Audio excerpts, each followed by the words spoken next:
平安。很开心再一次我们来到上帝的殿中，一起来敬拜赞美他。特别我们看到今天有许多的孩子，许多的这些主日学的学生以及老师，跟我们在我们的礼拜堂当中，跟我们一起敬拜赞美神，这是一个非常特别的经验，也是个非常难得的经验。因为平常好像都是只有我们这些大人们在教会当中，在礼拜堂当中一起敬拜，但今天却有一群孩子们跟我们在这边一起敬拜。让我们今天一起早上在不同的年龄层当中，我们都一起享受在与神亲密的关系，享受与神一起敬拜的关系当中。愿神祝福我们每一个人，在今早的礼拜当中，在今早我们所敬拜的过程当中，真的与上帝有一个亲密而且是联合的关系。让我们在今天早上再次领受从神属天来的恩典以及祝福。我们一起来唱一首诗歌，这首诗歌叫做求主充满我。我们也安静我们的内心。或许我们刚从外面来到教会，或许上一个时刻我们还在忙碌，还在烦恼一些事情，但求神帮助我们。当我们来到教会里面，当我们再次分别为圣时间的时候，就求主充满我们，安静我们的内心，再次来到他的面前，向他来倾心吐意，也一起来敬拜赞美他。我们一起来唱这首诗歌，求主充满我。主，我来寻求你的面，求你充满我，来充满我。主，我渴慕你的同在，求你接近我，来充满我。主，我来寻求你的面。主，我来寻求你的面，求你充满我，来充满我。主，我渴慕你的同在，求你接近我，来充满我。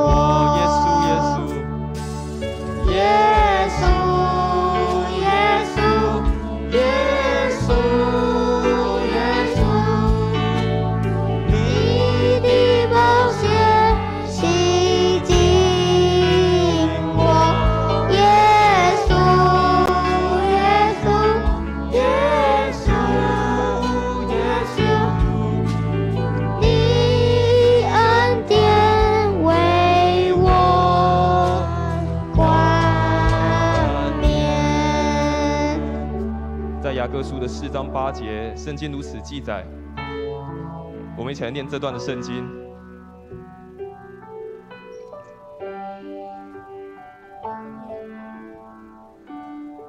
雅各书4章8节说：当我们亲近神的时候，神就亲近我们；当我们亲近神的时候，神就亲近我们。愿圣经当中所记载这样的话语，也成为我们每一个人祷告。这时候，我邀请每位弟兄姐妹，我们为了自己祷告。为自己今天早上的预备心，为今天早上你所渴慕的一颗心来祷告，求神帮助我们，真的带着一颗渴慕而且是愿意亲近他的心，来到他的面前，向他倾心吐意，向他献上我们全心的敬拜，求神再次的充满我们。邀请每位弟兄姐妹一起开口，为了今天早上你的预备的心、亲近的心，我们一起来祷告。主啊，我们在神的面前，主，求你再一次充满在我们的内心当中，主，我们真的渴慕你，主，我们真的是渴慕亲近你。来到你的面前，向你来倾心吐意。主啊，求你帮助我们在今天早晨再次充满我们每一个人，再一次的让我们来看见主你的恩典在我们的当中。主，谢谢你，主，谢谢你。我们也不仅为了自己祷告，我们也为了还有许多空着的座位，为了这些还没有来到我们当中的弟兄姐妹来祷告，求神帮助他们，让他来到教会的路上挪去一切的拦阻，让他们来到教会的路上一路是平安的。我们也为了这些空着的座位还没有来到我们当中的弟兄姐妹，为了他们来祷告。主啊，我们将这些弟兄姐妹交在你的手中。主啊，挪去他们在来到教会当中的拦阻。主啊，让他们来到教会当中一路是平安的，祝福他们，让他们有一颗敞开愿意的心，来到教会当中，再次的亲近你，再次来领受你的话语，也领受你的恩典。主，谢谢你，主，感谢你，主，谢谢你。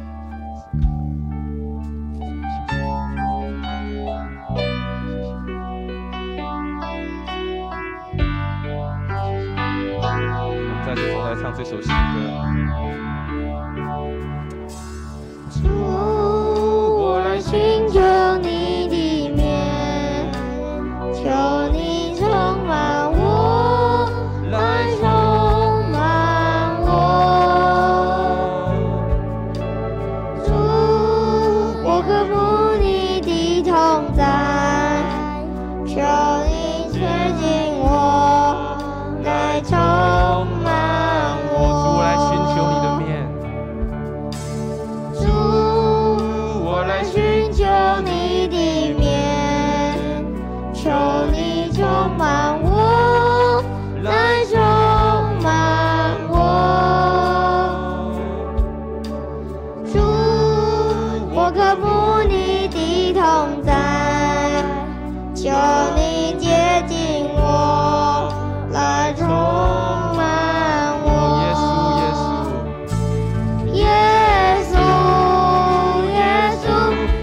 教会的牧者，为我们教会的长职同工，为我们的区长、为我们的小组长，为了我们的专职同工来祷告，求神帮助他们，让他们在每一次服事的时候，有从神而来的智慧，从神而来的谋略，从神而来的力量，帮助他们在进行每一个事工的时候，都有神成为他们最大的帮助以及依靠。也为了我们教会的事工一起来祷告，特别最近有幸福小组的事工，也接近感恩节、圣诞节，有许许多多福音的事工要来进行。为了这些事情来祷告，也特别为了我们教会当中的孩子祷告。我们今天看到有许多的孩子跟我们一起敬拜，跟我们一起在这个地方大声的赞美神。为了我们教会的儿童的事工祷告，为了我们儿童的主日学的老师来祷告，求神帮助他们，帮助这群孩子在教会当中得着祝福，也得着成长。我们一起开口，为了这些事情，我们一起来祷告。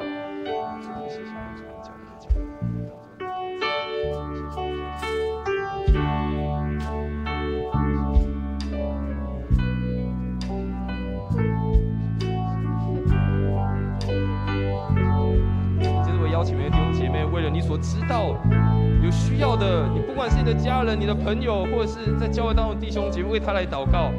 或许此时他内心当中正遇到了一个困难，或许此时他内心正是软弱的时刻，但这时候正是我们为他祷告的时刻。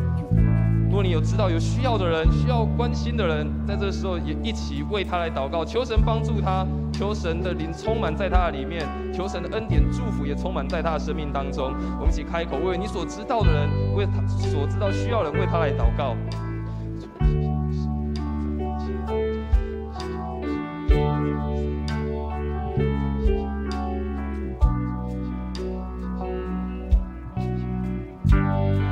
耶稣，耶稣。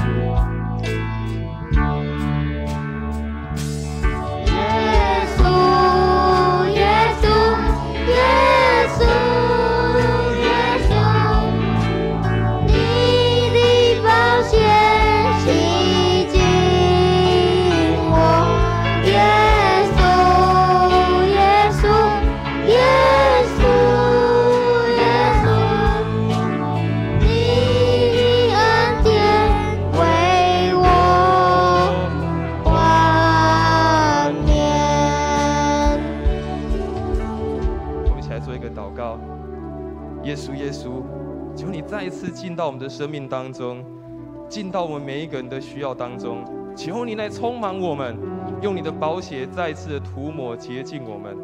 特别当我们生命当中遇见困难、遇见软弱的时候，再一次刚强我们，使我们再一次可以扬声欢呼来赞美你，带着一颗喜乐欢喜的心来到你的面前，因为我们相信你是可以挪动大山的神，相信在你没有难成的事，就让我们每一个弟兄姐妹坦然无惧来到你的面前，一起来扬声赞美欢呼，献上我们最大的感谢及献上最大的赞美。我们这样祷告，奉主耶稣的名求，阿们。这时候要请弟兄姐妹从你的座位上站立起来，我们也用这首诗歌一起来赞美我们的神。我们一起拍手来赞美，大山为我挪开。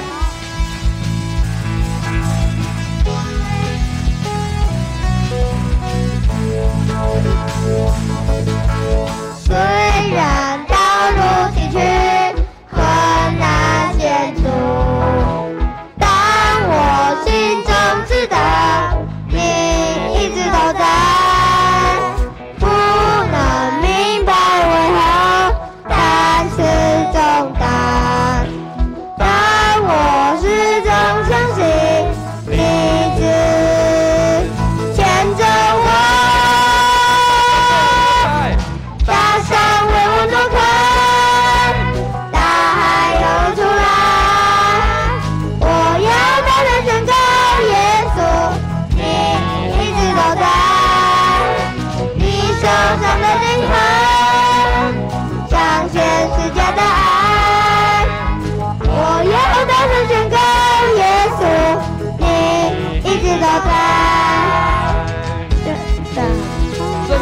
的生命当中，我们相信大山会挪开，虽然道路崎岖，但有主在我们的生命当中，我们就不害怕。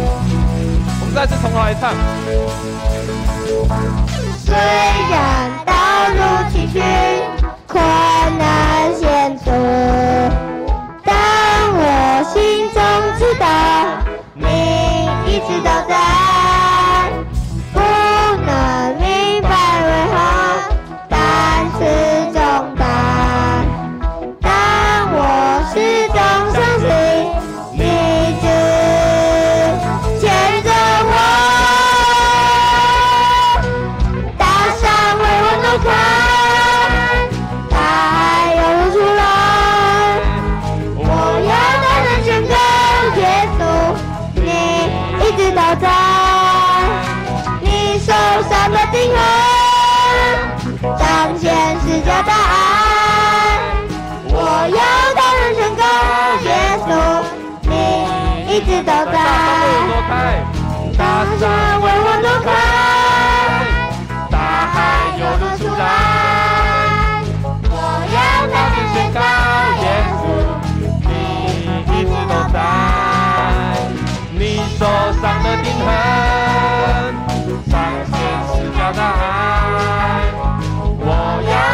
你双手不放开。你的话让我明白，你的话让我明白，你爱我永不更改，你保守我的心怀，紧握你双手不放开。山为我挪开，大海要我出来，我要大声宣告耶稣，你一直都在，你手上的灵痕彰显世界的爱，我要大声宣告耶稣，你一直都在，我要大声宣告耶稣，你一直都在，我要大声宣告耶稣，你一直都在。将我们最大的掌声献给我们的神，将一切荣耀归给他。哈利路亚，哈利路亚。是我要大声的宣告，神，你一直都在我们的生命当中。你是那位保护我们的神，是那位照顾我们的神，不仅在我们每一个弟兄姐妹身上，也在我们每一个年幼的孩子身上。主，我们感谢你，主，我们感谢你。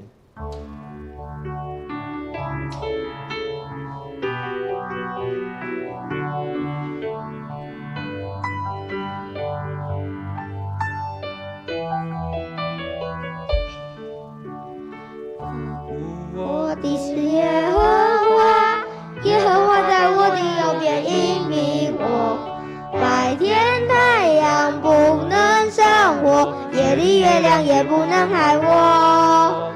保护我的是耶和华，耶和华在我的右边引领我，白天太阳不能伤我，夜里月亮也不能害我。他会保护我，脱离一切灾害，他会保护我，脚步坚定，他会保护我，时时刻刻保护我，我出我入，从现在到永远。我的是耶和华，耶和华在我的右边引领我，白天太阳不能伤我，夜里月亮也不能害我。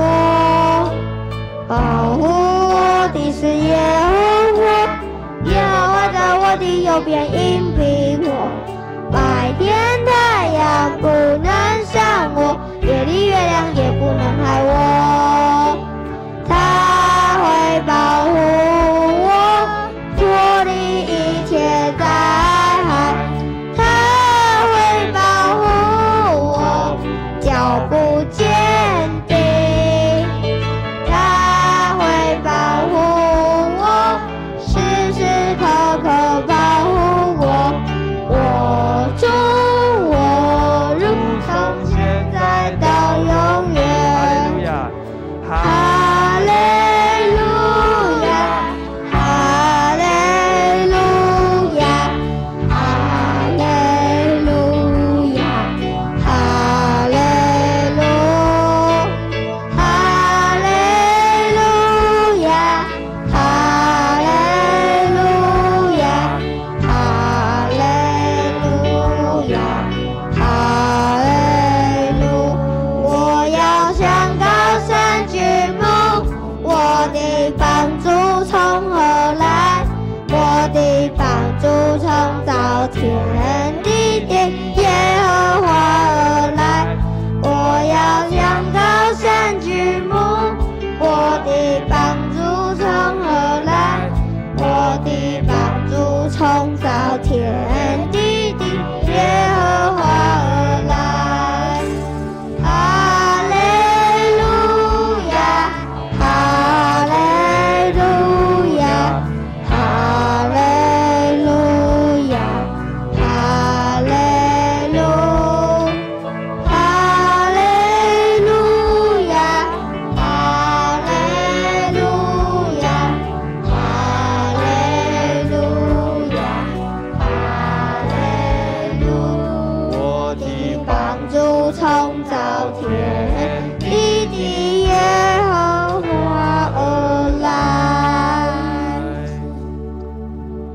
位神是保护我们的耶和华。当我们向高山举目的时候，我们就看见他用笑脸帮助我们。这位爱我们的神，在我们的生命当中都有奇妙作为。不论我们是什么样的年纪，不论我们是什么样的身份，不论我们是什么样的地位，不论我们经历过什么，都相信这位爱我们的神，在我们的生命当中都有奇妙的计划，也有上帝特别的拣选。感谢上帝的拣选，让我们可以在今早一起聚集在礼拜堂当中，一起敬拜他。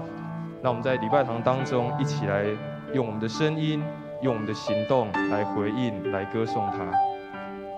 而且每位弟兄姐妹跟我们的孩子可以一起来唱这首诗歌，甚至也可以跟我们的孩子一起透过动作一起来赞美我们的神，来唱这首诗歌。谢谢你拣选，谢谢上帝的拣选，让我们在这个地方可以一起服侍，一起歌唱，一起赞美他。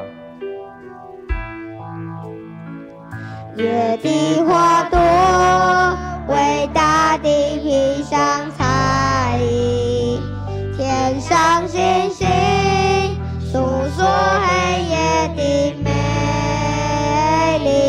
上帝造万物，充满爱的印记。爱我的天父，我渴慕赞美你。谢谢你拣选，成为荣耀器皿，宁静世界里，我欣喜乐满溢，愿燃起舞的手，是我赞美的乐器。我愿一生敬拜，如今向致敬。野的花朵为大地披上彩衣，天上星星诉说黑夜的美丽。上帝造万物，充满爱的印记。爱我的天父，我渴慕赞美你。谢谢你拣选，成为荣耀器皿，宁静世界里，我欣喜乐满溢，愿燃起无比手，是我赞美的乐器。我愿一生敬拜，如心向致敬。谢谢你拣选，谢谢你拣选，成为荣耀器皿，宁静世界里，我欣喜乐满溢，世间有些音符，向你倾心，我愿一生敬拜，如今向致敬。谢谢你拣选，成为荣耀器皿，宁静世界里，我欣喜乐满溢，愿燃起无敌手，是我赞美的乐器。我愿一生敬拜，如今向致敬。我愿一生敬拜，如心向致敬。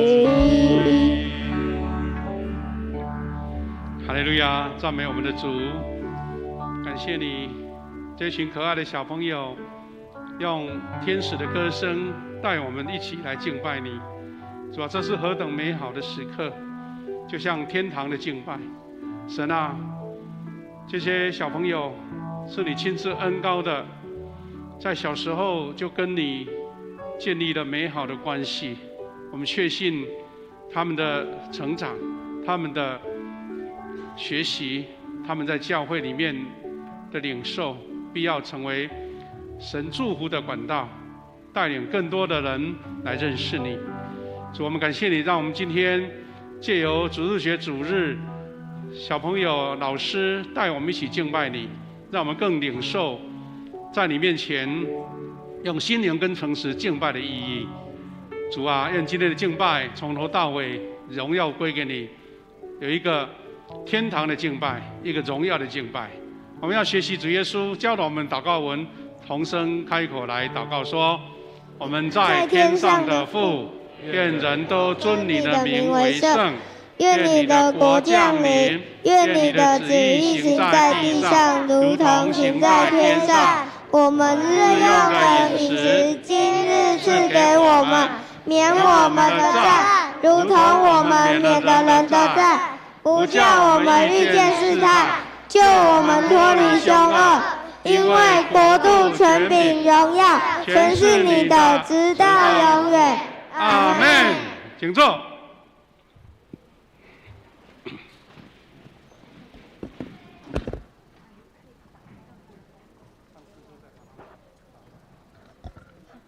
祷告，请高小班郭家庭同学。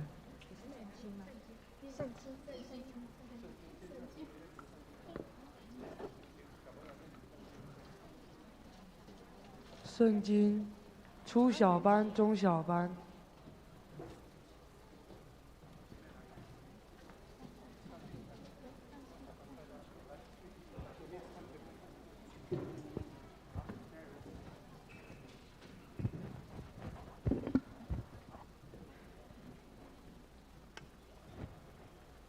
上帝的话记载在圣经节2处，路加福音2章40节。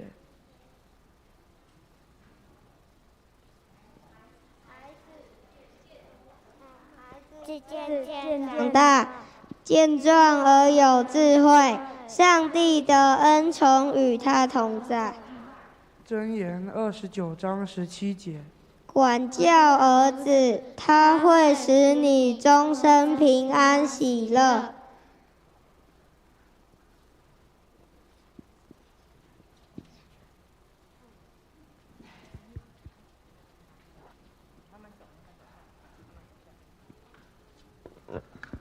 祷告，请郭家庭同学。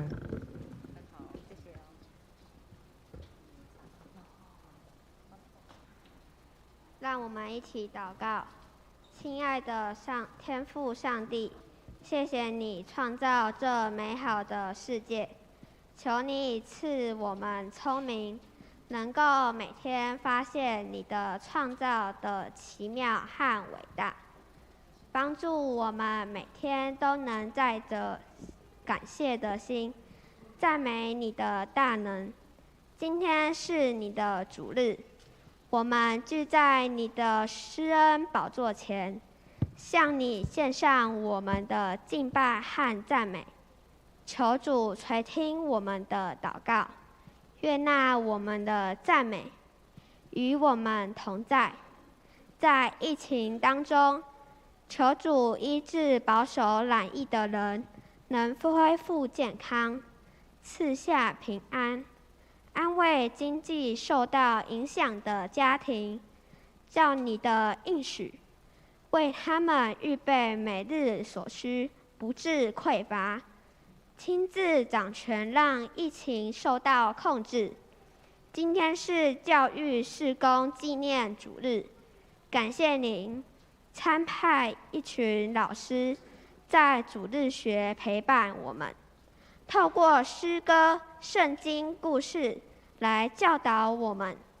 求主保守老师们都能有健康的身心，充分发挥神所赐的天赋与才能。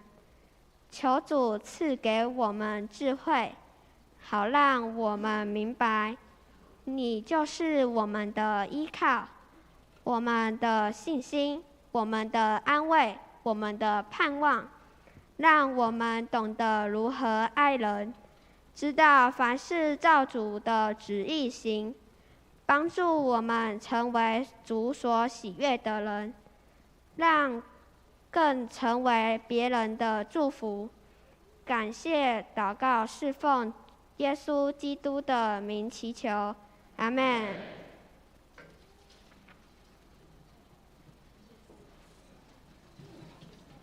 献诗，请主日学全体学生我们所要献唱的曲目是《主的喜乐是我力量》。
感谢主，拍手！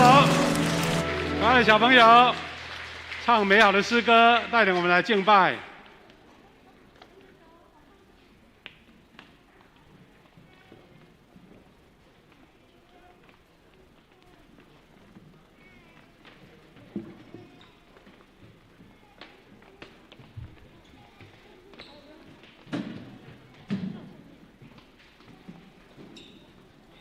你讲。夏牧师所要传讲的信息是今日儿童的福音。我们一同恭敬来领受。谢谢。我们谢谢乐泉小朋友美好的诗会服侍。我们可爱的小朋友他们2堂礼拜都一起服侍哈。看到他们呢有板有眼很好的准备。我们再一次给老师跟小朋友一个热烈的掌声，好不好？谢谢。各位可爱的小朋友，谢谢你。他们两堂礼拜准备要休息了，我们现在做祷告，让他们可以到楼下做一个鼓励的动作。我们一起来祷告。亲爱的天父上帝，感谢你，感谢你在这个教育事工主日学主日，带领老师小朋友一起用他们的歌声，他们所领受的，带领我们敬拜你。主啊，小朋友主日学是教会未来的希望，他们现在的光景如何，将来就要看见神在他们身上所动的功。主啊，让我们一起思考神的恩典在我们教会的主日学事工上面，让我们一起同心关注努力，让整个教会一个美好的环境建立信仰教育、品格教育、圣经教育的美好的环境。我们在你面前要分享你的话语，求你带领我们以下一起学习，一起分享。感谢祷告，奉耶稣的名祈求，阿们。各位弟兄姐妹，我们看到今天读了2段经文，虽然很短，但是它在反映一件非常重要的事情，就是我们要从耶稣他的成长。圣经很短的记载到耶稣他小时候成长的状况，但是短短的一句话，却验证了我们今日永远不变的真理。我们怎么样让我们的小孩，让我们家中成长的，能够跟随的这一个主耶稣的成长。第一个经文我们都很熟哈，就是我们一起再念一次好不好？来，40节这一段，预备，来。孩子渐渐长大，健壮而有智慧，上帝的恩宠与他同在。另外在52节同样类似的话，再一次来，耶稣的身体深得上帝和人的喜爱。我们要从这2段经文一起来回顾主耶稣他所成长的一个重要的关键。从这一段短短的经文，我们可以看见耶稣成长有3个面向哈。耶稣在12岁的时候，他跟父母上耶路撒冷去守逾越节，然后圣经记载说，他在犹太教师们当中边听边问，众人都很惊奇他的聪明和对答。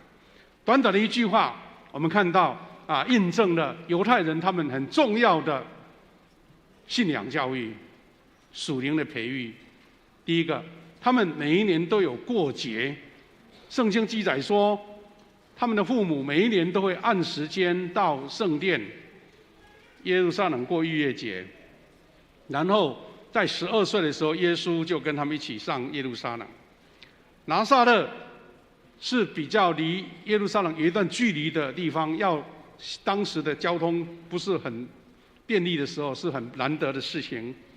那第2段话是记载说，耶稣竟然在12岁的时候，就跟这些老师，圣经的老师，都是学有专精的人，能够对答讨论。那不是突然间跑出来的，一定是他在家里面，他在他们故乡的拿撒勒的会堂就已经非常扎实的学习了。然后他把自己的想法，把自己的问题来在这边跟他们对话哈。那这段经文我们可以从路加福音2章41到52节这段去慢慢去回顾。我再简单把它描述一下，就是说12岁的时候，耶稣跟他的妈妈、爸爸一起到耶路撒冷来过节，但是发生了一件状况，就是他们要回家的时候，竟然耶稣没有跟在身边。那12岁就跟我们的乐泉小朋友已经长得很高了吧，对不对？他可以独立跑来跑去了，父母亲不在身边，他也不会紧张啊。父母亲以为说，会不会跟我们的阿哥、阿姐或是其他的长辈一起啦？所以不在意哈。圣经记载说，孩童耶稣留在耶路撒冷，他父母不知道这件事情，他们还以为说他是在同行的人群当中。那时候我们可以看到说，2000年前我们台湾不是常常有那什么庙会吗？什么什么镇头吗？还有一大堆人他们在所谓的长程的一个宗教之旅嘛。其实2000年前就有了，而且他们是往耶路撒冷去敬拜上帝。然后他们找不到，才开始慌张，说：“怎么在青牛当中问不到耶稣这个人啊？”所以他们就赶回去耶路撒冷找了。他们隔一天找不到，回到耶路撒冷又找一天找不到，到3天后，他们才在圣殿找到他。就刚刚我们读的那段经文说，耶稣他们跟这些老师有问有答，众人都惊奇他的聪明。其中还发生了一个插曲，什么插曲呢？就耶稣回答他父母的话，看起来好像很突兀。有些人会觉得说，耶稣会不会到叛逆期啊？为什么跟妈妈讲那个话蛮冲的哈？他怎么说呢？当父母对他母亲对他说，就是玛利亚跟耶稣说：“孩子，你为什么这样对待我们？你父亲和我非常焦急，到处找你。”那这是正常的哈。我们说父母亲这种话是很正常的。然后呢，耶稣怎么回答说？他说：“为什么找我？为什么找我？难道你们不知道我必须在我父亲的家里吗？”如果从一般的父母亲跟孩子的对答，孩子的回答蛮有冲击的，感觉上好像不大对哦。但是我们要理解，耶稣讲这一句话有很深的意思。那不纯粹是一个小孩讲的话，因为明明父母亲在他前面啊，他为什么说我在我的父家里呢？所以这段话也预示到什么？在这个时候，他已经表明他是上帝的儿子，他是上帝的独生子，用这一段话在宣告，他除了有肉身的父母之外，他的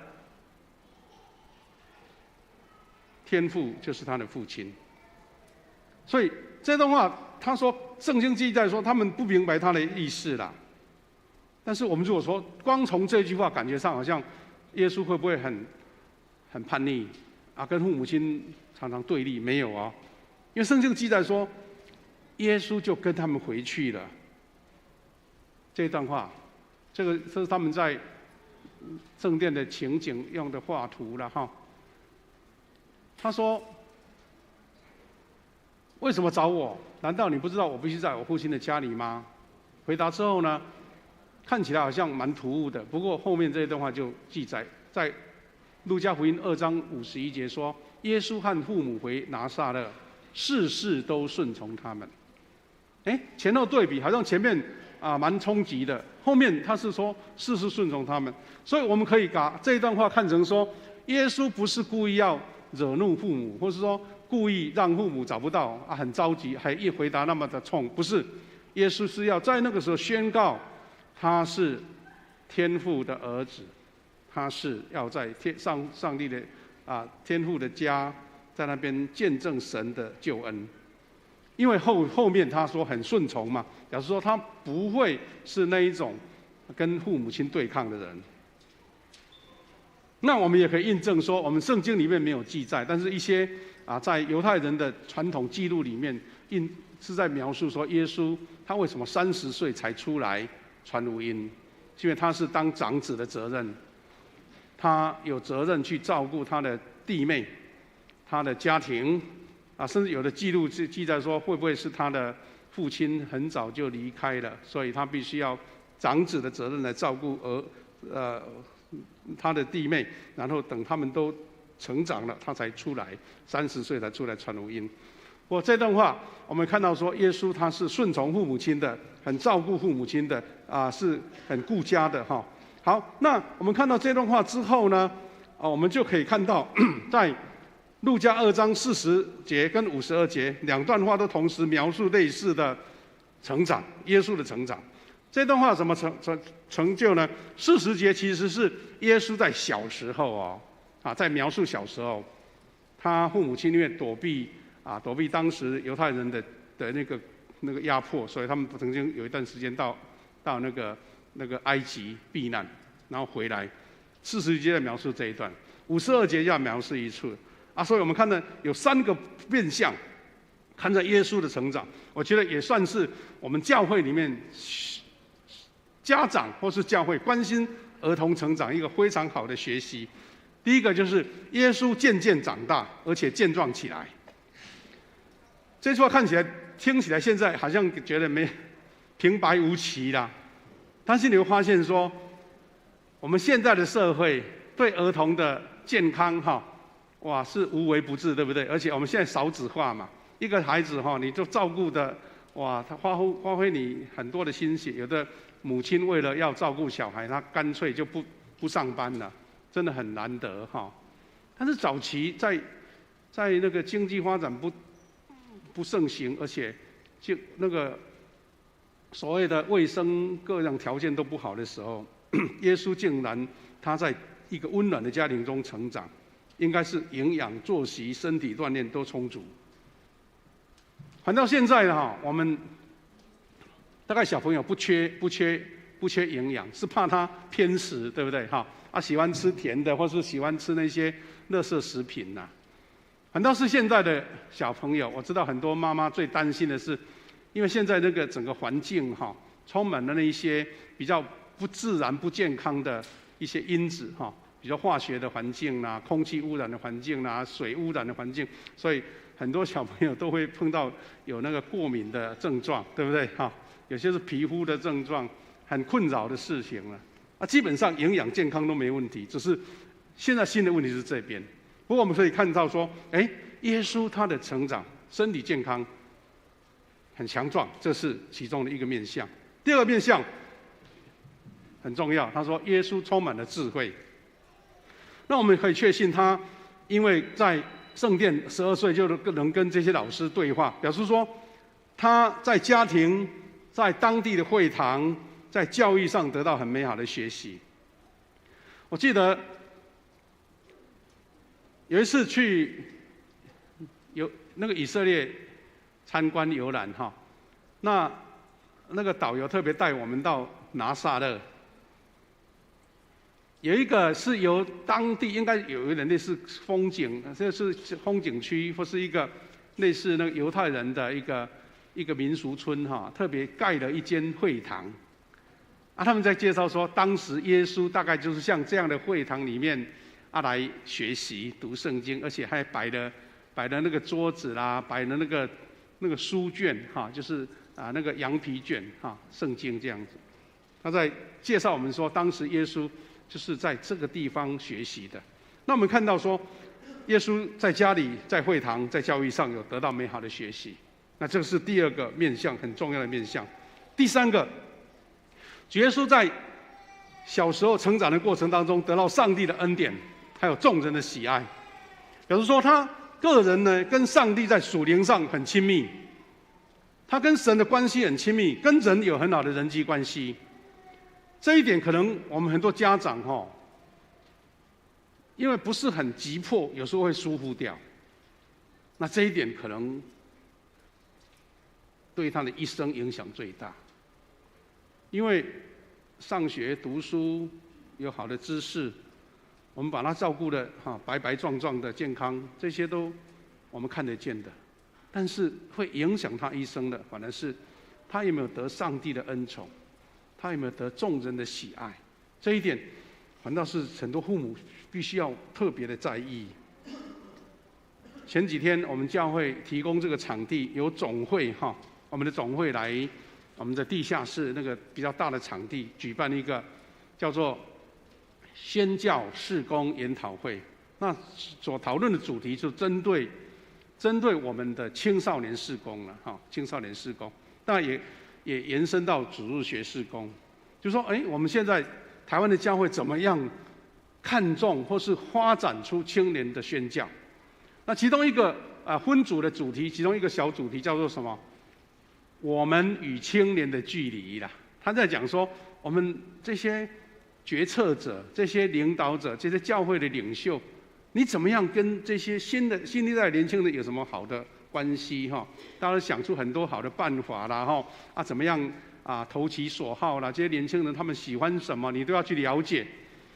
不过在小组讨论完有一个集中的分享，那有位牧师他就分享说，我们那个小组里面呢，有人这样子强调什么呢？他说，我们当辅导的，我们当老师的，就是尽其所能，一定是想跟小朋友建立很好的关系，跟青年建立很深的关系，陪伴他们，甚至晚上吃宵夜，甚至晚上聊天聊到半夜都没问题，感觉上感情非常好，这些看起来没有什么问题。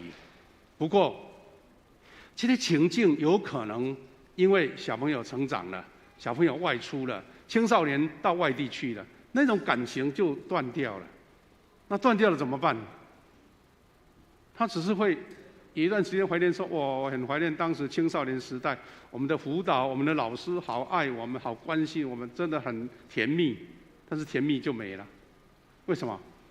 他说，更重要的是，你跟青少年、跟小朋友建立美好的距离，这是老师的责任。但是更重要的是，带领他跟上帝要没有距离。当他跟神连结有好的关系的时候，他无论到任何地方去，你都不用担心。那这一点是我们最容易疏忽的部分。当我们在带领小朋友的时候，觉得说啊，祷告、读圣经、上主日学啊，这个以后有空再做了。你现在很忙，明天要交作业了，赶快忙。看起来好像很合理，理论上，但是后来发现说，当我们离开他身边，监督不到的时候，他跟上帝的关系就没办法那么紧密。但圣经记载说，耶稣跟上帝得到上帝的恩宠，而且还众人的喜爱。其中我们有一点，我们现在的小朋友他们蛮有个性的。有时候你带小朋友到亲戚家或是伯伯叔叔家，有的家长很在意，说来要叫阿伯、阿姑姑，要很礼貌的称呼，那是一种礼貌的教育。其实在训练小朋友一个人际关系。我们有时候觉得啊，小孩子让他玩呐，以后再讲。他一旦个性养成之后哈，他对长辈，他对其他的亲戚都觉得没什么感情。但是圣经记载说，耶稣得到众人的喜爱。我们常会讲一句台语说啊，这囡仔足得人疼，因为他就觉得很贴心嘛，他觉得跟你在一起哈，觉得啊很喜欢呐。以前的家长很喜欢给他抱一下，或是给他摸摸头，感觉这个小孩就那么可爱。那我们会顺便想说，哇，这个父母亲很会教。当然不是说啊，我们实在有一些教育理论说哈，不要强迫孩子做什么。但是有时候在成长过程中，你发现以后会碰到。你这个时候让他知道了，出社会的时候，你会发现，哎，原来人际关系是这么重要。现在很多人都在强调说，哎，你有好的学识哦，你考试考高分哦，但是你不会人际关系哈，你在职场发展会很困难呢。所以耶稣是得上帝的恩宠，还有众人的喜爱。弟兄姐妹，今日我们面临教会或是社会少子化，我们对孩子非常的重视。但是今日儿童需要的福音是什么？他们需要什么样的学习？我们怎么样把福音传给我们所有的新的一代？这是我们很急迫的课题。我们都了解，在教育理论上说，儿童有需要4个成长的团体，大家都很理解。一个是家庭跟家族，第2个是朋友跟同侪，第3个是社区跟邻里，第4个是学校跟教会。换句话说，你很重视家庭教育，它只是一环而已。它在学校跟邻居，其实非常重要。那你怎么办？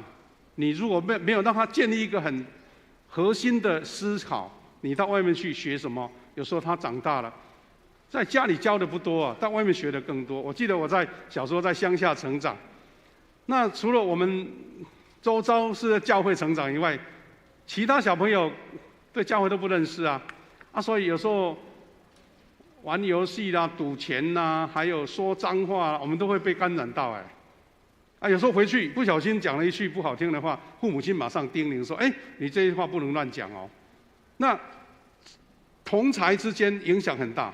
那我们的社区邻里也是这样子。我们还有学校跟教会，你怎么样让小孩子在4个这个环境里面，他的成长都是健康的，是正确的。其实我们都知道说，从美国很多地方他们现在在推展一种在家教育。为什么？因为他们觉得在学校的一个制式化的教育，并不一定让你的孩子有非常完美的成长，所以他们有干脆父母亲在家里自己教，甚至有的教会，大家很多人认同这样的理念他们自己在教会设立一个自学的一个团体然后一段时间再去接受政府的一个类似学历检测这样子哈。那我在看一本书里面觉得犹太人的信仰教育，让人家觉得非常的印象很深刻有3个点，我觉得很值得我们去思考跟学习啦。我们大家都从报章杂志知道说犹太人是全世界得到诺贝尔奖比例最高的，而且是各种层面都有不是要么就科学，不然哲学，不然就是文学，或是我们所谓的其他医学。人家在思考说，奇怪，为什么这些人呢？他们到底是天纵英明吗？他们的智商比我们一般人高吗？照他们的检测没有没有比较高。而且还有一个更让人家羡慕的是什么？全世界的首富，全世界的有钱人犹太人占最多这样子所以很多人就很有兴趣。你知道，在坊间很多的书在研究说，犹太人怎么教育，犹太人怎么样对他们对金钱的处理方法。我们教会其实这1-2年来，我们推动了经营有道，我们推动了我们的理财有道。其实如果再严格来讲，其实就是犹太人的理财法，因为是从圣经来的嘛。好，很多的教育理论当中有3点让我非常印象深刻。第一个，他说犹太儿童的信仰教育我们都知道犹太人呢，他们从圣经里面就记得了，他们不拜偶像，而且非常严格，拒绝偶像，甚至有些图像都不行所以呢，犹太的父母、犹太的老师，他们怎么样跟小孩子描述说，一位天父上帝看不见的神，你怎么描述？所以从小就操练他们抽象的思考，不是一个具象的一个偶像在那边所以因为这样子，他们眼睛无法看见上帝，所以小朋友的想象力就非常的重要，想象他们的逻辑思考。所以难怪后来很多犹太人他们在数理啦、逻辑啦、在哲学啦、抽象的部分非常的强，因为从小就他们要去想象伟大的神。所以我们看到圣经里面有很多在描述上帝的属性，有没有？耶和华拉法，耶和华惊奇耶和华好像很多耶和华上帝他有什么什么什么那些都是靠着那个抽象思考在认识神的。所以他们认为说，犹太人的成长过程，因为信仰的教育，让他们学会一个抽象的思考，没有具象的，是抽象的这些能力是他们成长的一个很大的动能。那另外在圣经里面提到，为什么他们不拜偶像？其实渊源从亚伯拉罕，犹太人的始祖就遇到了，有一个算是犹太人的一个传统的记录里面，不在圣经里面的他说亚伯拉罕他们的老家是在加勒底的乌尔，就是在巴比伦那个地方。那圣经在那个约书亚记里面还记载，他们在最后结束的时候，约书亚说：“你们是要拜祖先在河那边、大河那边的偶像呢，还是要拜耶和华？”也就是说，亚伯兰在成长的过程，就是他们家乡都是拜偶像的。那其中一个很有趣的故事了就说亚伯兰他的父亲叫他拉，他原来是侍奉别的上帝，本来是造偶像的。换句话说，他专门在雕刻偶像来卖的，当时要做生意的那这些故事可能很多人听过，因为这个是他们犹太人常常在讲的一个故事。有一次，亚伯兰的爸爸要外出，他交代他的儿子说：“你好好照顾店有人要来买这个像，多少钱？多少钱？你要会做生意这样子。”所以有一个客人呢是来问说：“这个像是多久做的？多少钱这样子？”那亚伯兰那个时候就问他：“你今年有多大年纪啊？”他说我90岁了。然后这个亚伯兰怎么回答这个客人？他说：“这个像是昨天我爸爸才做好的啊，你一个90岁的人怎么会拜一个1岁的偶像呢？”他就挑战他哈。后来呢，亚伯兰就拿起木棍，把所有的偶像都打碎了，只剩下一尊比较大一点的哈。他把那个木棍放在那个偶像的手上，好像那个木棍在这个偶像的手上。好了，那个故事说，他的爸爸怕他回来，看到偶像都碎了，哇，气死了，就问亚伯兰说：“你照顾店怎么照顾的所有像都打破了？”亚伯兰就是很冷静的回答说：“爸爸，不是我打破的耶，你看这个棍子在这个偶像身上，这个偶像把他们打坏的啦。”哇，那个老爸更气了，说：“你骗我！这个偶像在那边怎么可能会打破？”这个亚伯兰就回答说：“老爸，对啊，你说这个偶像不可能打破那些其他的像，那你为什么要拜他呢？”哇，就点醒了他的爸爸。所以我们知道说，这个创世纪12章就记载亚伯兰被呼召，对不对？他说：“你要到一个新的地方来敬拜我。”所以从这个渊源知道说，原来亚伯兰对这个偶像就已经有这个突破的事情了哈。那第二个学习很有趣，他说犹太人他会重复体验什么？告诉小朋友是学习是很甘甜的事情了，学习像蜜一样甘甜。他们老师怎么做呢？小朋友刚上学的时候，他们会把犹太希伯来文的字母有22个字母。那些字母他是故意做成饼干，或是用蜜把它画在那个饼上面比如说他们犹太人很喜欢吃那个饼嘛好像无酵饼那一类，但是用蜜特别把它涂上那个字母的字形，然后告诉小孩说：“来，你按照那个字形去画一下，用手指去画，然后舔一舔看看，好甜哦。”他告诉他说：“小朋友，学习是很快乐的事哦。”不是被逼的不是很痛苦的事哦。要让小孩从小就觉得说，我要学习是很快乐。所以你知道，犹太人他们在教小朋友的时候呢，很鼓励小朋友问，特别是问反面的事，因为他是要鼓励他去思考、去判断，而不是说我教你什么你就学什么。台湾的教育我们都知道说，小孩子有耳无嘴，你就按照我的标准答案就对了，不同的答案就不对。那这个教学就很特殊了。刚开始你也觉得还蛮混乱的，因为没有一个标准答案。但是长大之后，他自己思考，他会创造出来一个新的东西，你完全没想过的。所以呢，这26个字母是犹太的字母是写成这样子了，看起来好像那个蝌蚪文一样。然后他们的字母是从右边排到左边来，不是从左到右是右到左。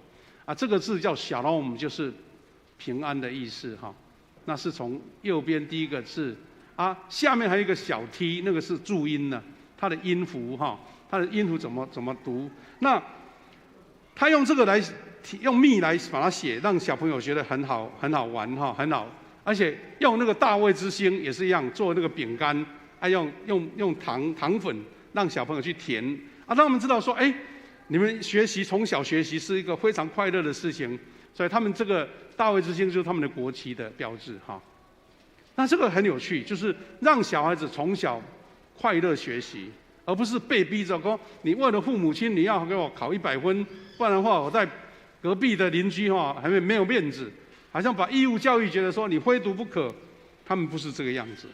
第三个更有趣，我们都知道犹太人他们对饮食非常的重视。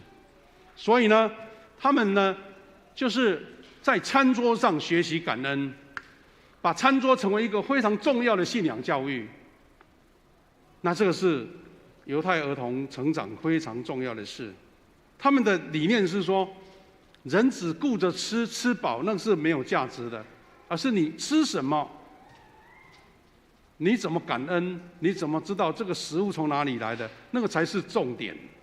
所以他们就是以感谢上帝为基础来享用三餐哈。我们都知道圣经很多地方都记录了犹太人他们这个不能吃，那个不能吃哈，没有缓雏的那个肉就不能吃，没有分蹄的也不能吃，那个鳗鱼啦，我们觉得最好吃的猪肉三珍吧，他们都不能吃，因为他们觉得那个些都不洁净哈。那其实圣经里面记载很清楚啦，甚至他们有时候小朋友到外面去，然后不小心买到东西问说，这个丰培的饼干非常好吃，但是用猪油做的，猪油下去参加的他就不能吃，他宁可饿肚子他不吃。而且有些东西是用虾子黑做的也不能吃。但是小孩子就从小就建立到这种基础，他们觉得要守那个规律，而且用感恩的心来饮食。所以他们每次在逾越节的时候，或者在安息日的之前的晚餐，就是用了好多个小时。他们不是为了吃饱而吃而是为了纪念神的恩典所以他们在晚餐的时候要唱诗歌，要祷告，要分享，讲他们祖先的故事，把三餐当成一个最美好的学习。弟兄姐妹，我们的可爱的小朋友，今天我们在做这个叫做儿童主日学，或是说教育事工主日，其实是为了要提醒我们每一个家庭都有小孩，有青少年。我们期待他们的成长，不只是在一般的社会标准是一个优秀的儿童，我们在教会里面更强调他们有一个美好的信仰教育，有一个美好的信仰教育。这个信仰教育是因为我们老师一起营造，家长一起营造，我们的教会一起营造。所以圣经刚刚读的第二段经文29章17节说，管教儿子，他会使你终生平安喜乐。有管有教，是因为我们用神的话语让他们一个美好的品格成长。期待我们的教会，我们的老师，我们的家长以及社区成为一个祝福儿童的地方。我们的教育主日的意思是说，总会设立这个主日，一方面我们关心中会跟总会，他们是做研发的工作，比如说研发教材啦，研发这些绘本啦，研发一些教育的方法啦，但实际运作的、实际执行的是我们地方的教会，特别是家庭。那我们教会在现在来讲，我们的主日学算是办得不错有的教会甚至没有主日学，你有没有敢不敢相信？因为没有孩子不然就零星5、6个、3、4个。那期待我们教会的主日学是一个非常爱的环境，让小朋友每一个礼拜都期待要来，因为老师预备了最好的课程，小孩子来这边一起成长，一起学习。我们都知道，台湾面临的家庭3阶段的孤立化，不知道有没有听过？其实是以前的一个研究结果。他说，台湾社会面临这3种，3种是第一种，家庭结构简单化，现在3代同堂的已经很少了。他说，单独一个家庭跟小孩成长就占76%，然后跟丈夫的父母一起住的，就是我们说3代同堂的才21%。然后跟太太的这边的长辈一起住的才1.4%。换句话说，我们的结构简单化。我们说家庭的教育产生了一个没有办法一个完整。以前伯伯、叔叔、阿公、阿妈都在一起小孩子不只是父母教我们的长辈一起教，对不对？然后这个邻里关系也疏远化了。他说，统计未提供任何协助的占60%。换句话说，你的厝边是厝边大家没有在往来，稍微有提供的才占34%那在现在的社会，参加社团的只有24%，没有参加的占75%。如果说我们教会是一个群体，也类似社团，那我们是这些小朋友、这些青少年是占所有社会的成员当中占24%而已。那在这些情境之下，弟兄姐妹，我们一起努力，因为在面对台湾的少子化、家庭孤立化的处境，我们教会的责任就更大了。我们很乐意看到这些可爱的小朋友刚刚带领我们敬拜赞美，刚刚唱诗歌哈，一个非常活泼的表现。虽然是一个短暂的一个呈现，其实是他们是在家里面，他们在教会、在学校受了很好的培育。我们期待我们教会的小朋友，他们不只是身体健康强壮，他们更是有智慧，各样的学习，还有更重要的是跟神建立美好的关系，得到众人的喜爱。弟兄姐妹，我们要邀请我们的小朋友哈，我们刚刚敬拜团的小朋友到前面来好吗？要带领我们一起唱刚刚唱的一首诗歌，唱完我们一起来祷告，还有见证哈。来，小朋友，那个敬拜赞美的小朋友，请到前面来。我们要唱这首诗歌叫《谢谢你拣选》哈，谢谢你拣选。我们请小朋友到前面来，带我们一起唱，再复习这首诗歌哈，很好的歌词啦。不过大家音乐旋律好像比较不熟哈。来，刚刚敬拜赞美的小朋友到前面来，带我们一起唱。我们请瑞平牧师带我们一起唱。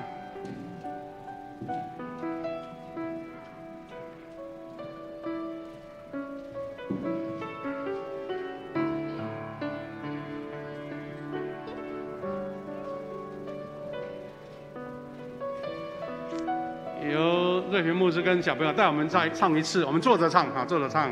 野地花朵，伟大地披上彩衣，天上星星，诉说黑夜的美丽。上帝造万物，充满爱的心，爱我的天父，我可不赞美你。谢谢你拣选，成为荣耀器皿，领进世界里。我信心了满溢，便燃起无敌手，是我赞美的乐器。我愿一生敬拜如心下之地。谢谢你拣选，成为荣耀器皿，领进世界里。我心情了满溢，世间流幸福，向你倾心吐意。我愿一生敬拜如心下之地。我愿一生敬拜。我愿一生敬拜如心下之地。谢谢可爱的小朋友，你们在原地好吗？你拿着麦克风就可以。我们祷告完再下来好不好？我们音乐请继续。各位弟兄姐妹，我们看到这群可爱的小朋友，他们在小时候就学习怎么样敬拜神，带领我们敬拜神。我们为我们的教会的主日学事工、教育事工、青少年事工祷告。求神恩膏在每一位老师身上，让他们有神特别的恩典，让这些小朋友在一个爱的环境、一个恩典的环境来成长。他们不只是他们的身体健壮，他们的智慧成长，而且得到上帝和众人的喜爱。第二个，我们为今天有台风要来，求主保守我们大家都平安，也让疫情能够早日能够得到控制，大家恢复正常的生活。特别是我们为自己的家人、亲友有人病痛的得医治，我们一起开口为这些事情为小朋友、为教会主日学来做祝福祷告。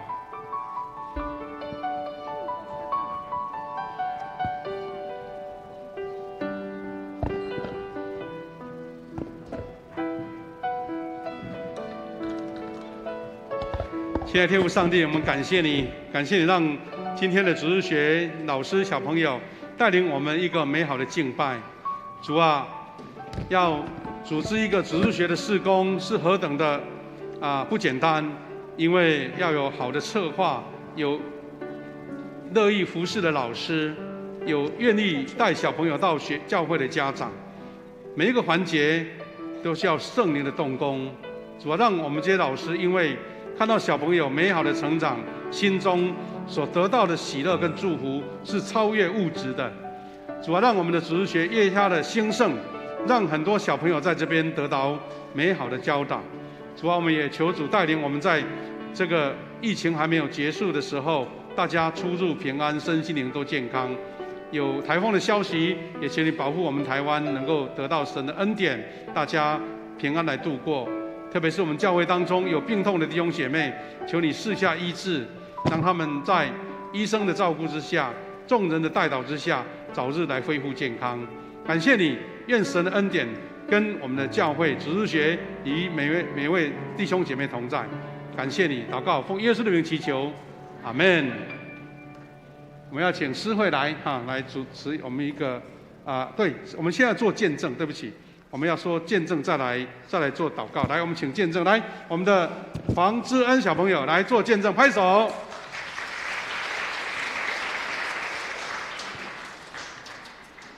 牧师，亲爱的弟兄姐妹，平安！平安。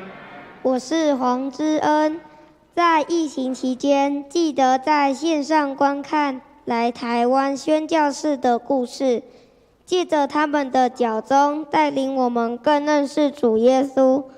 其中让我最印象深刻的是冬瓜奶奶孙理莲的故事，让我知道只要有信心，事情一定会成功。在马太福音13章31到32节说，天国就像一粒芥菜种子，比其他所有的种子都来得更小，但是把它种在土里，就会长成一棵大树，而变成天上所有小鸟的庇护所。我记得在学校参加大队接力的时候，我被安排在第一棒，完全没有经验，也不知道如何起跑，非常的紧张，没有信心，甚至跟其他班跑练习赛的时候，起跑时跑得很慢，害得班上成绩不好。然而，当我想起冬瓜奶奶故事的时候，我就跟主耶稣祷告，说：让我有信心去完成这项运动吧。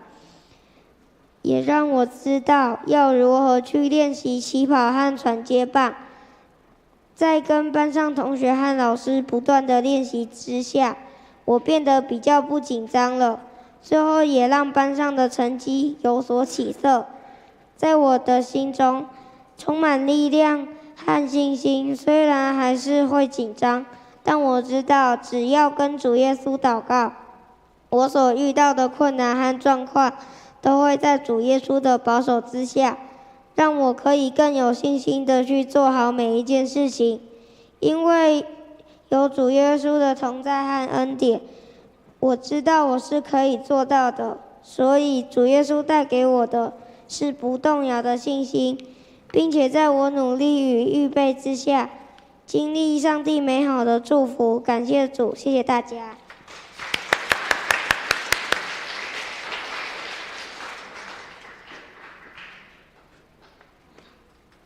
奉献，我们一起来奉献。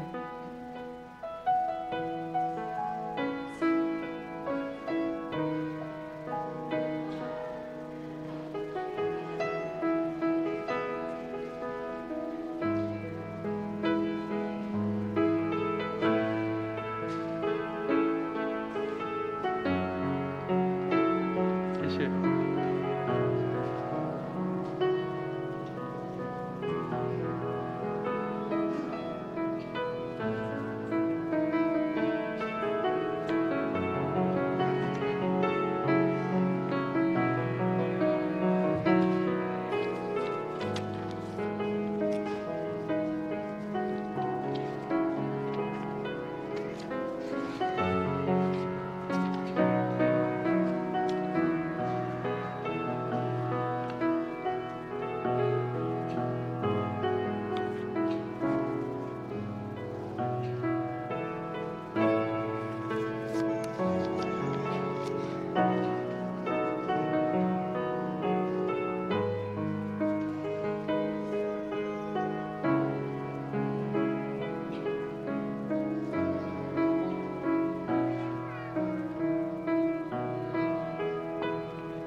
会众请起立唱奉献的诗歌《一生爱你》。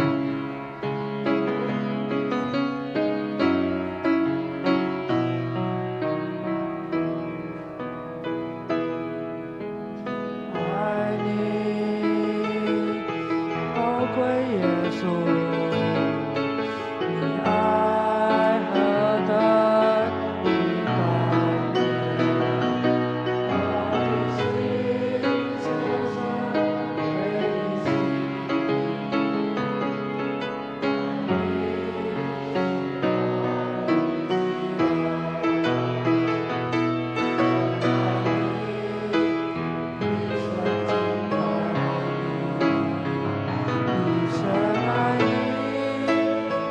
深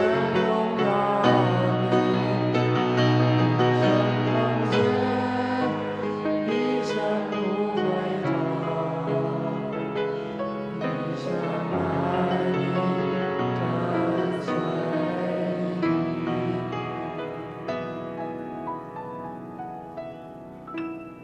请坐。请安，请高小班黄德许同学为我们请安报告。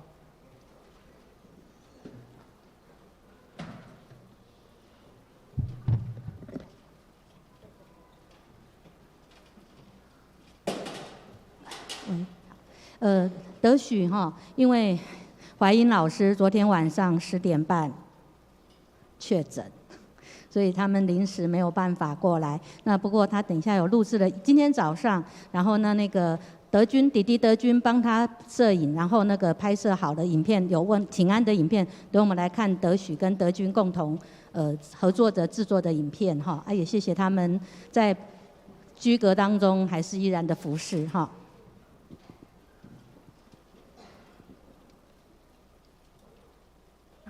各位长辈们平安，我是主日学高小班的黄德许，在此要向大家请安。我从幼儿园中班就来到富强教会的主日学，至今已7年了。主日学又分为分班和合班，合班会唱诗歌，介绍耶稣行的神迹，还有感人的故事。有时会锦上添花的举办复活节、圣诞节的特别活动。分班又分为幼稚、初小、中小、高小班。初小和幼稚班会以浅显易懂、奖励的方式来讲解圣经。中小和高小班会用较艰深的方式来阅读、介绍课文。希望大家可以继续帮我们来祷告，让更多人认识主、服侍主。谢谢大家。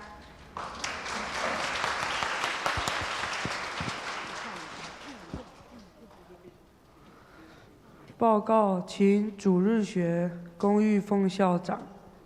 我们先看一段主日学的影片，然后再来继续报告哈。谢谢大家。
主日学。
牧师、各位弟兄姐妹，还有主日学的学生平安。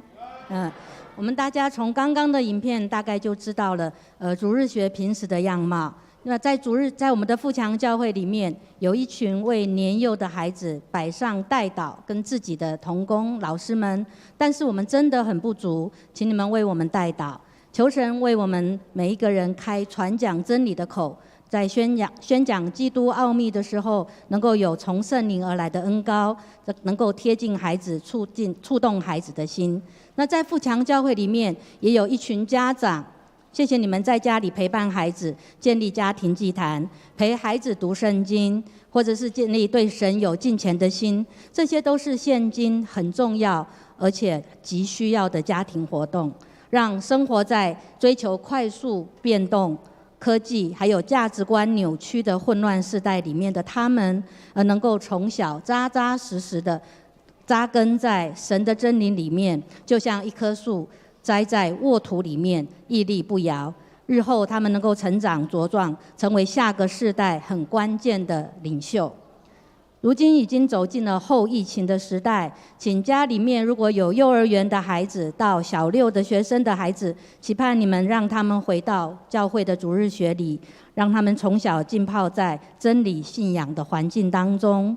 那也谢谢夏牧师一直以来对主日学的关心，还有谢牧师直接的帮助我们主日学的孩子跟老师在灵性上面的陪伴。那我们也很高兴瑞平牧师加入我们主日学的行列，成为我们的帮助。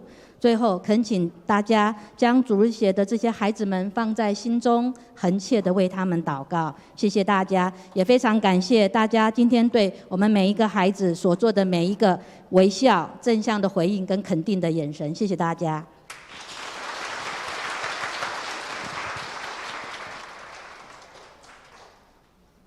背诵金句，我们来看周报最后一页下面，请念华语2次。你是谁呢？竟论断别人的仆人呢？他或站住，或跌倒，自有他的主人在。而且他也必要站住，因为主能使他站住。罗马书14章4节。你是谁，竟乱断别人的仆人呢？他或站住，或跌倒，自有他的主人在，而且他也必要站住，因为主能使他站住。罗马书14章4节。报告，现在由我来报告，请看周报第2页，下周主日敬拜服事同工，主理曾瑞平牧师司会，利维稳执事，其他服事同工与职业侍奉，请大家自己看。请看周报第4页，肢体交通，本会消息第1点，本主日10月16号为总会设立教会教育事工奉献主日，也是主日学主日，鼓励大家关心总会推动之教育事工，也支持本会推动之各级主日学、儿童、青少年、成人主日学查经班、教育装备等课程及讲座活动。请看第5页门徒培育事工与研习会消息。第1点，富强教会定于下个主日10月23日下午1点30分到3点30分，邀请东宁教会社团法人、台南市家庭关怀协会叶全博总干事、黄伯金主任分享。教会附属协会推动乐龄长照事工甘苦谈，邀请对教会松年乐龄事工感兴趣的弟兄姐妹一同参加讲座，地点在3楼副堂。请看第6页第2点，富强教会第4期理财有道班定于10月27日礼拜4晚上7点到9点正式开班，地点在1楼咖啡书房，欢迎弟兄姐妹踊跃报名参加，在个人与神的关系上建立正确合神心意的理财观念。牧区团契消息、关怀及代祷事项、奉献部分等，请弟兄姐妹自己看，如有出入，请向财务人员更正。请牧师补充报告。谢谢我们的乐全同学很清楚的报告。那其他的消息，因为要做一点解释那所以我来补充第一个是我们今天主日学主日它主要是小朋友来带领我们做敬拜，但是我们的奉献袋的奉献，它是要对外的就是会对我们中会还有总会这些事工来做奉献。你如果有感动，可以参与奉献。但是我们主日学的经费是我们教会小会会拨款给他们使用，所以不会欠缺了那第二个就是我们的幸福小组进入到第6周了，已经慢慢进到一个丰收时刻。我们为小组长幸福小组祷告，求神来感动这些 best 能够受洗节制受洗这样子。我们下个礼拜要开小会，请小会员注意我们在10月30号举行松年主日敬老会，那些名单放在第9页请我们长辈看一下。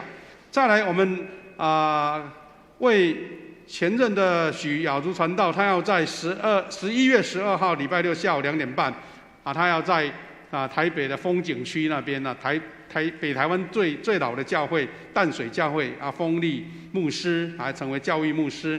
那很多弟兄姐妹对雅竹传道非常的关心的，要去参加的虽然很远不过如果要参加的话，你可以跟干事报名一下，因为我们要回报那个人数请欢迎大家去参加。那我们也很高兴哈，我们今天我们的干事秀婉姐妹正式来到职服侍，我们再请秀婉姐妹摇个手，让她认识她哈。我们秀婉姐妹哈，在办公室只有她一个女生了哈，但是应该不会受到欺负了哈。她是大姐姐哈，求主带领她在教会有美好的服侍。我今天很高兴，她的先生哈，我们的曾伟立弟兄也来到这边聚会，先离开了吗哈？我们为他祷告，因为他的先生呢本身在别的教会也有他的侍奉所以呢没有在我们这边他小朋友都来在我们这边参加主日学哈。我们的12月11号的主日的礼拜，我们要举行圣餐洗礼式如果弟兄姐妹有受洗的要报名哈，我们尽量在11月来报名这样子。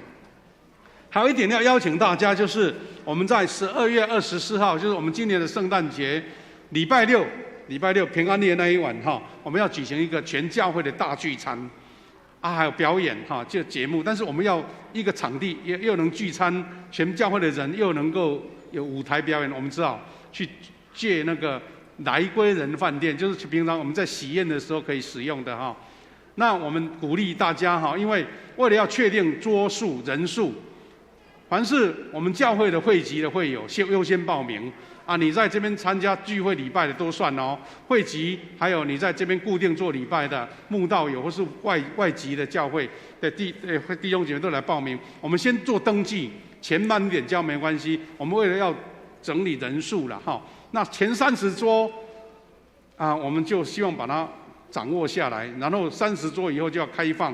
如果你有好朋友、你的亲友、你的 base 的要来参加，也可以为他报名。但是有一点费用不一样，我们的会友报名是400块，等于是我们一桌8000块我们教会补助400块，就是一半一半你出一半就好。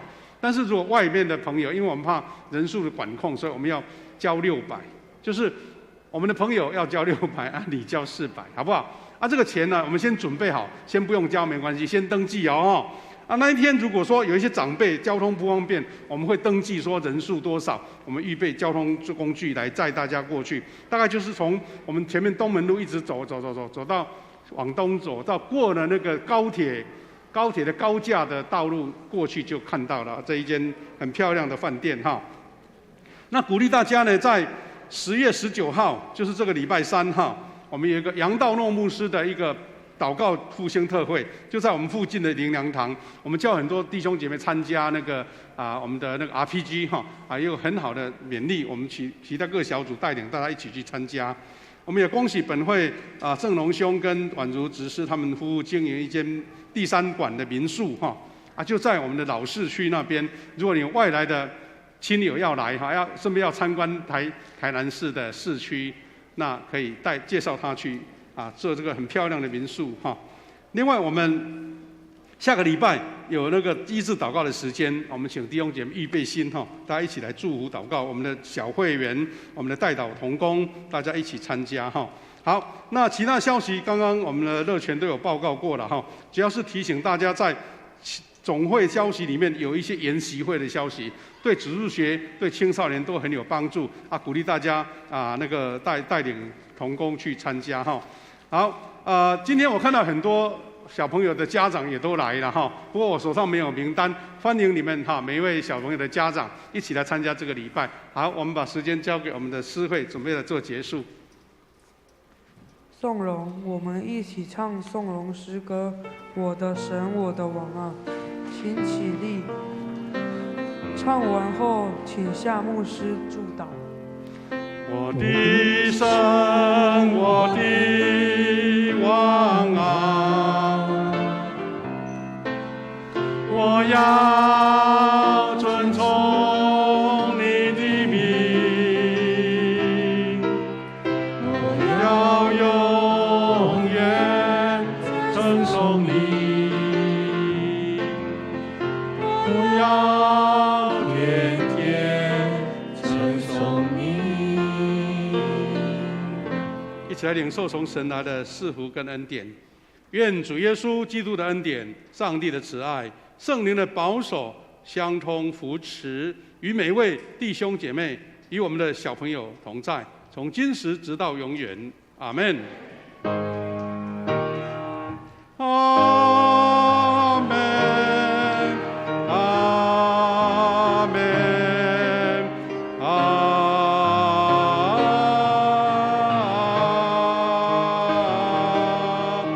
门。我们请坐来默祷闭会。我们的小朋友唱一首祝福的诗歌才结束哈。